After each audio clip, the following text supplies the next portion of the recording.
everybody knows ahead of time how long Okay, it it's takes. about Anyone. 10:10, so my name is Allana, and I'm part-time here in the Department of English and Communications, and I'm going to talk today about promoting effective revising practices in writing-intensive courses. So it's sort of a writing across the curriculum, or writing in the disciplines focus, if you will, whack and wit, as we say. Like I have, you may have at some point told your students, okay, final drafts due Tuesday, please go home and revise your papers. You get them all back, and you look at the rough draft, look at the final draft, okay, they've scratched out 3 words there, and changed a few more, maybe even combined a sentence, whoa. So, and maybe they were good moves, but probably not what you meant by revising, right? Me either. So I decided I needed to give this issue a little more attention in my teaching. So that's what I'd like to share with everybody today. I'm going to start out with what is just the key classic research about revision. It's by Nancy Summers, who was for about 20 years the director of first-year writing at Harvard. And what she did in this case study was examine the revision processes of student writers with experienced writers like journalists and academics and editors. So I'll tell you about some of the differences that she discovered. What she found was that the novice writers essentially viewed revision as rewording. So their predominant, I'm going to just sort of make a little note of that.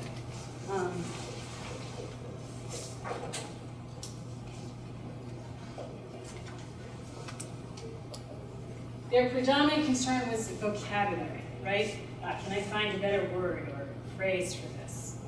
She calls this the thesaurus philosophy of writing. Has anybody ever approached their own revision processes this way? I certainly am guilty of that.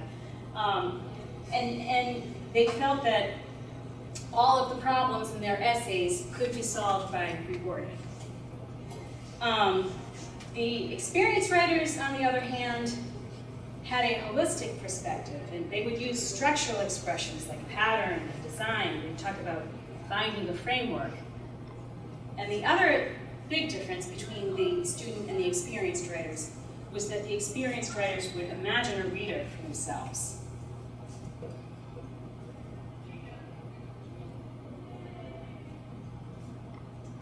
So just the very existence and expectations of this imaginary reader that they conjured, it governed all of their operations, just the whole process of their revising.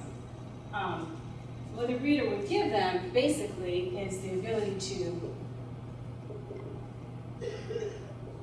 review, right? When you break down that word revision,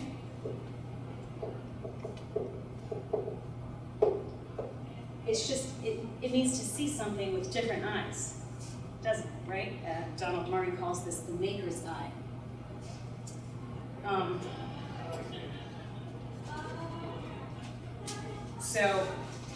And Nancy Summers determined that this is really what the students lacked. They evinced a kind of blindness about their own writing. They weren't able to look at it with a stranger's eyes. So, for the experienced writers, they would anticipate the judgment of the reader. And so when their writerly goals and intentions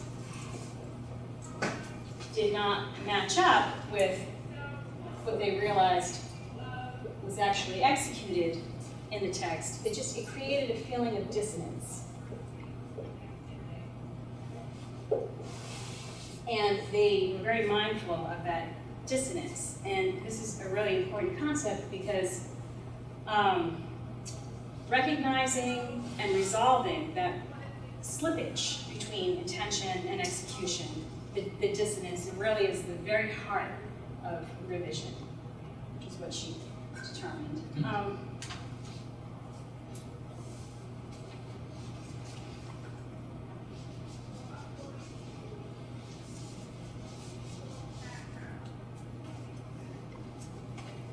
So it occurred to Nancy Summers that the student writers just really had no sense of writing as an act of discovering.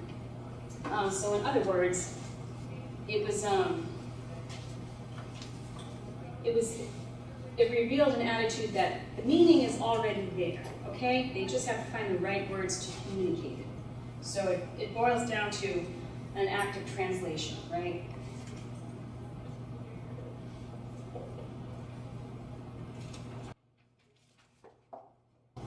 So you're translating, the thought to the page.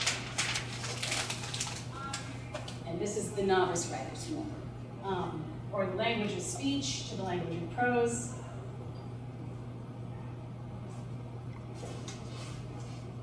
Translating the word, for that better synonym that we'll always see.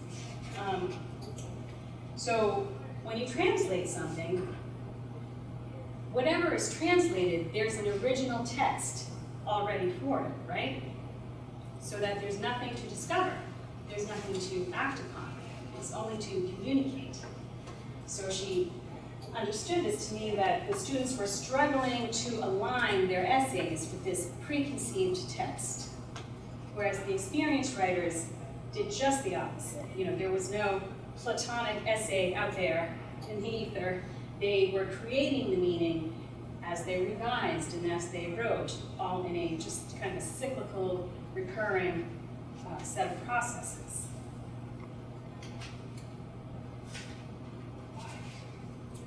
So for the experienced writers, the sense of the whole is always in flux. Okay, so a novice, the whole is preconceived. And you're just trying to get it across to you. And for the experienced writers, that whole is in flux. And so the parts are constantly reviewed in relation to the whole, and every change in the details is made in service to that whole. So if the novice writers are, maybe focused on the bricks, the expert writers certainly will move the bricks around, but they're always looking at the wall. So she tried to figure out what accounts for this difference, right? Just such different approaches. And she decided that the students were really acting on a linear model of writing. So basically, pre-writing, writing, and rewriting, and in this linear conception of writing, revision is just an afterthought, right? It's something that happens at a separate stage at the end, and it's almost superfluous. And the problem with this is that, well, she said it stems in part from classical oratory. And does anyone here know the 5 canons of rhetoric? Right? Invention. Right? Arrangement.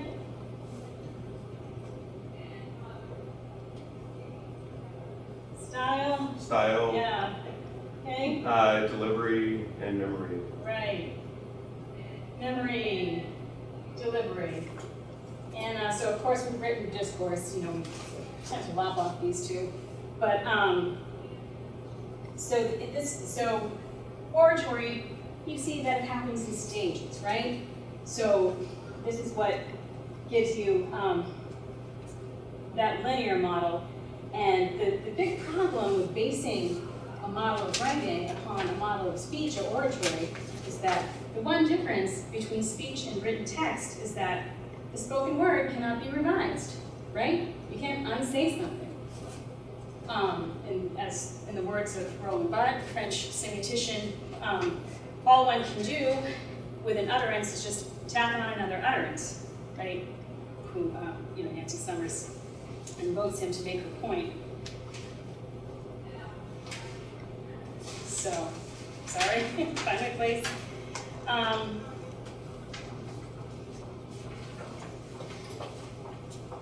So, another important way in which the experienced writers differed was that their model of writing was recursive, not linear. Which means they're always moving back and forth, okay, between all these processes of composing and revising, and at all levels, from major units of discourse like thesis and contours of an argument, down to individual words and sentences. This is just going back and forth in cycles. So if linear, is like this, then a recursive model looks like that, right? It's messy, it's awful. So Hegel versus Deleuze and Guattari, I guess. But this is the model that experienced writers, without exception, would follow. Now, a little bit of a qualifier I should include, that she noticed that they did, the writers, they would limit themselves early on, with the lexical concerns and focus more on finding the form of their arguments, and maybe at a later stage, pay more attention to stylistic choices. But the point is that the objectives and the sub-processes were present in every cycle. It's just a matter of different agendas for each cycle and different levels of attention. So they're always there, but we only have so much attention to give, right? Per issue, per cycle. And so they just sort of come in and out of focus. And what this makes me think of is, has anyone seen a painter at work, painting a portrait? Or I'm married to a painter, so of course this example came right to mind. But when we were first married, I remember watching him work in the studio. So he would spend about 40 minutes, right up close to the canvas, painting a hand, right? And then he would back up all the way to the back wall of the studio and look at the whole thing. And then he'd get back up close again, and he'd stand in the middle of the room, and it was back and forth. And so I think that's really a pretty good encapsulation of how we write recursively and revise recursively. Always looking at how the parts fit the whole. And sure, we want to get the little parts right, but Hello? it has to fit in the composition. Hello? Yes. So, and I want to mention just very, very briefly another study by Linda Flower and John Hayes. And these people were cognitivists, so they took a cognitive problem-solving approach to the study of writing. And they too studied expert writers and novice writers. And they found that the primary difference between them was the fluency with which the expert writers could articulate a rhetorical problem to themselves, or the task that they represented to themselves. The expert writers spent a great deal of time thinking about how they would affect the reader. So, and so it would be the rhetorical situation in combination with their own writerly goals, right? What kind of persona do I want to put across? What's my meaning? I don't want to sound like an idiot. How do I persuade people? Whereas the novice writers had a very different sense of how to represent that task. They would scour the assignment sheet for clues. They were very bound to the topic, and they would think, okay, well, let's take the literal confines of the assignment. How many pages do I need to write? What's the formatting? So the upshot is that good writers are just solving different problems from the poor writers. And the good news from the study is that Flower and Hayes believed that,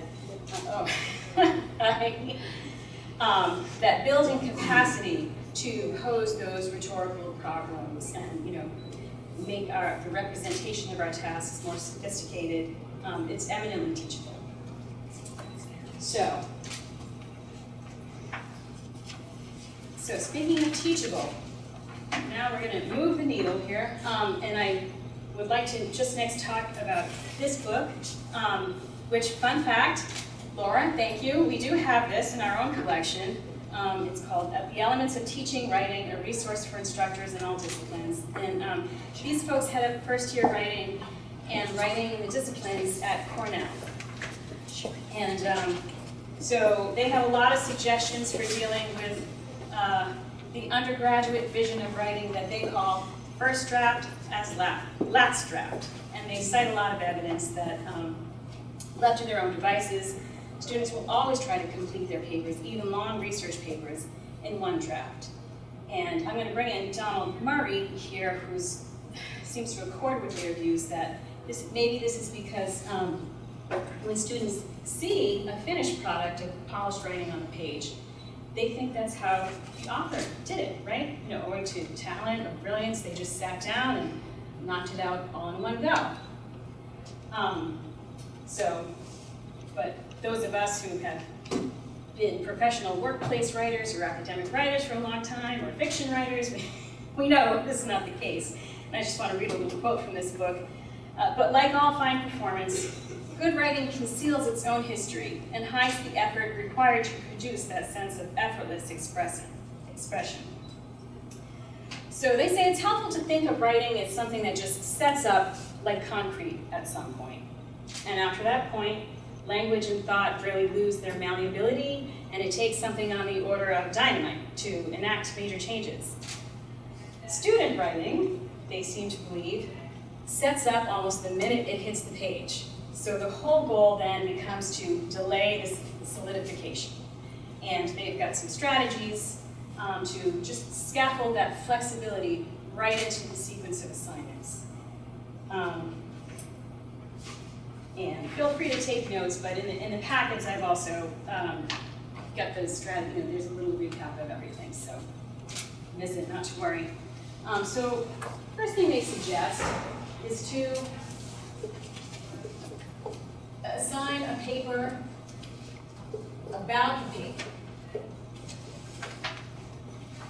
Okay, so don't call it a draft. You just want to ask them to explore their ideas and possible arguments, possible evidence they could use with no commitment to any of it. I call this a meta paper in my classes, so I can not use the term draft. And I've included a copy of one of mine that I used this fall. All very open-ended questions, and just retain that provisional quality. The second thing they recommend is, assigning multiple introductions or proposals.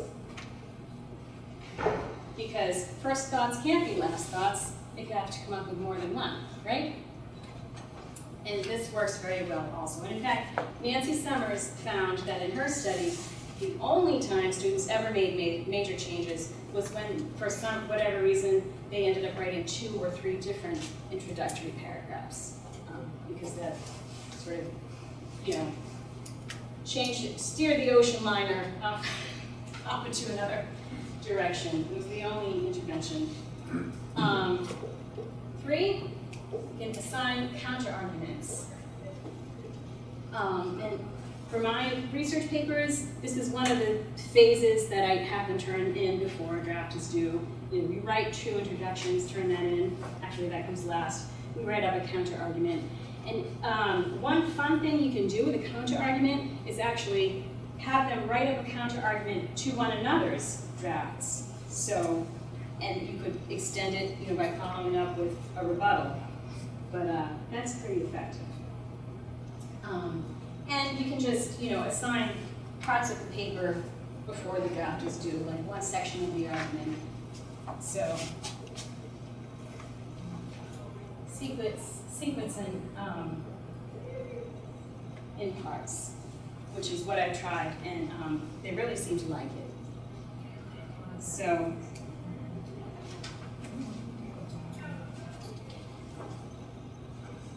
and I'm sort of getting away from the recommendations of this particular book now, and going into another source that's in the references of your packet. But just talking about rough drafts. Does anybody collect rough drafts just for comments, to give back, no grade, but just, this is something I've been doing recently. I collect them and I just write comments, but nothing to do with, it's not outcome-based, it's not summative, it's just very growth-oriented feedback. So one thing you can do if you take up rough drafts and comment on them, you can, when you give back that batch of drafts,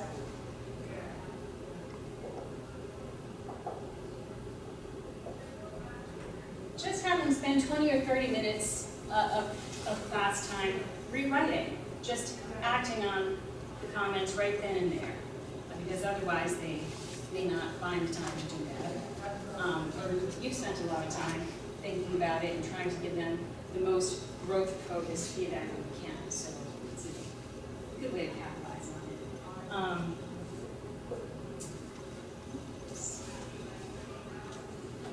it. And another thing that is a great little resource is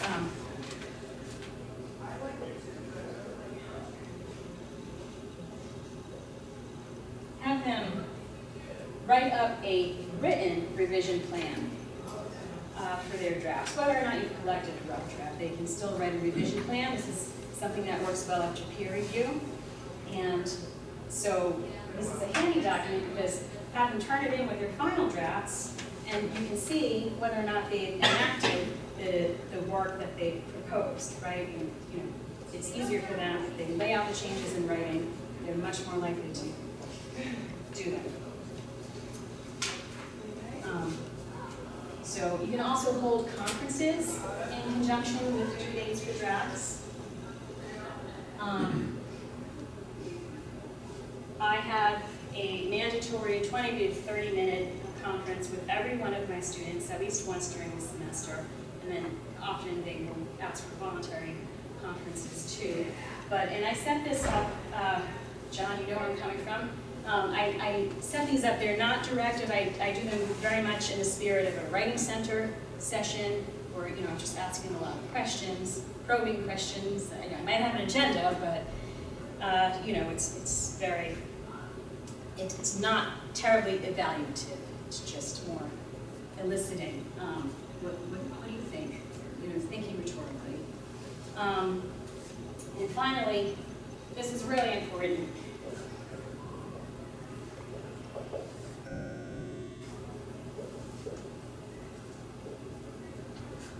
We just got to respect the draftiness of drafts, okay? Because sometimes when we respond to drafts, like they're flawed versions of the finished product, and that's exactly what we don't want to do. We don't want students to feel penalized for loose ends. We like loose ends, right? They're a good thing because of that recursive nature of revising. So, okay, and another method of encouraging rhetorical thinking is peer response workshops. Now, some of us, we may have a tangled history with peer response. Am I right? There's a lot that can go wrong, right?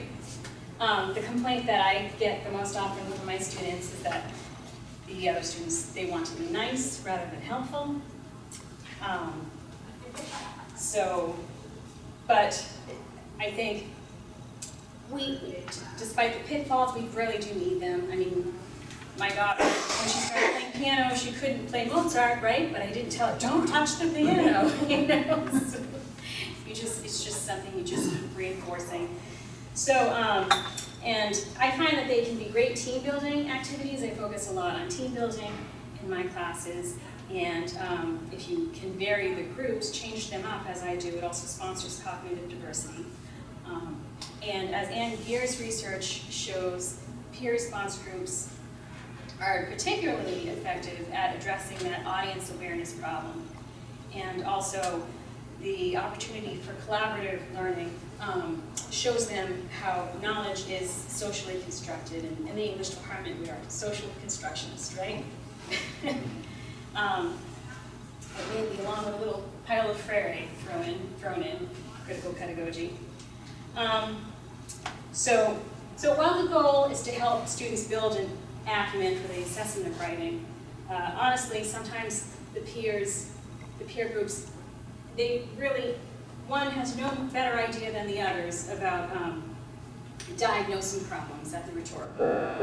So that's where structured peer response forums can come in to get them to just focus on relevant rhetorical issues. And there is a copy of a sample peer response form you can use at the end of the packet. So, because without that, what does the group do? Well, the same thing that the individual student does, right? Just default to that line-by-line editing. So, and if you're not so sure about using peer response groups, you could just sort of dip a big toe in with brief tasks, right? You could have groups just look at one paragraph of writing, spend 10 minutes, or just look at the introduction. So try it out, and then they can work up to larger and more complicated works. A great way to supplement and model peer workshops or whole class workshops. So one thing you can do is show examples of strong writing. You can either distribute papers to the students or put it on the overhead, and just have everybody get together and talk about what works in this writing. Why? What are the strengths? Why is it good? You know, and just get them to articulate it. And, or if you have a volunteer, you could hand out copies of students' paper in advance and have everybody write their comments and read it ahead of time, and then get together and talk about it as a whole group. And so at this point, I'm going to put out my plea, my call to action to various departments to just begin stockpiling a bank of papers, names redacted, you know, with students' permission, of course, to be used for purposes like this, because particularly for new instructors, it can be really hard to come by these sample papers, but they're incredibly useful for whole class workshops and just good pedagogy. So that's my call to action there. But I think all of these strategies can help us build capacity for rhetorical awareness and move past the default of revision as error correction, you know, at the end, 5 minutes before it's due, whatnot. You know, that's such a prevalent default. So I hope I've made a case here to reconceptualize revision as a recursive and a primary means of discovering and shaping meaning in your texts. And I guess I'm just about out of time.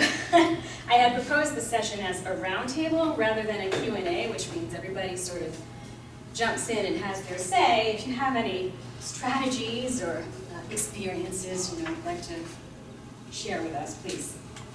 Have your say. John. Hold on, just one question about the peer response, because this is something like a thorny issue, right, that a lot of comm instructors, for example, have all sorts of ideas about. Do you have any ideas about sort of getting over the sort of affective reluctance of students to either share their own writing, right, as like putting out there for public consumption, but also valuing the input of peers in terms of, well, they don't know anything better than me, why should I listen to them? Mm-hmm. Because those are things I've encountered quite a bit, and I think both of those are problematic in different ways. But is there anything you come across or anything that you could speak to any of those? Okay, yeah, I think we, just about all of us, tend to feel exquisitely vulnerable, right, when we share our writing. That's true. And so, personally, how I cope with that is, like, the first week of class, we'll all write a personal essay, you know, something that happened to us in the last 2 years, say, and we get together and they read that personal essay out loud in groups of 3, and that sort of gets them over the hurdle. Like exposure pretty therapy. quickly. Right, okay, so Yes. just exposure therapy approach, Yes, okay. yes. And the other part of your question, you know, not taking it seriously, well, that's where the whole class workshops can help, and the structured forms so that they're asking rhetorical questions.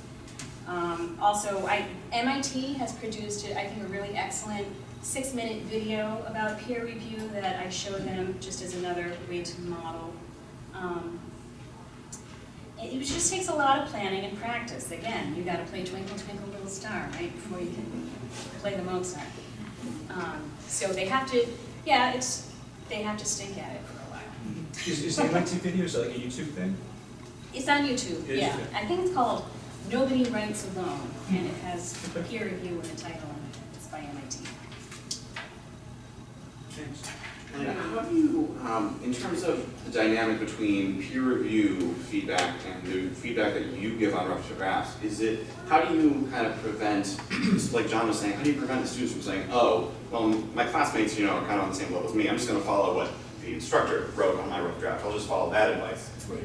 Are you having them look at different things compared to what you write on the drafts, or? Well, the peer review would happen first, Okay. and then revise based on that, and then I'll get another rough draft and put some comments in. Okay, so you're getting a different version. Yeah, of what you do. yeah, and also I always highly encourage writing center visits, for just for as many perspectives as possible. And I tell them that you're always in control of your writing, and whatever suggestions you get, take it or leave it. You're the judge. Got it. So how long is your time span for like a single, it might be different depending on the size of the paper, but how long is your time span from like, here's the essay assignment through this whole writing process until they're getting their final grade? How much of your semester is dedicated to that paper? It depends. It's longer for longer, and I do also a lot of informal assignments as well, sprinkled with beans, so I wing it, Andrew. I just, That's what we all do.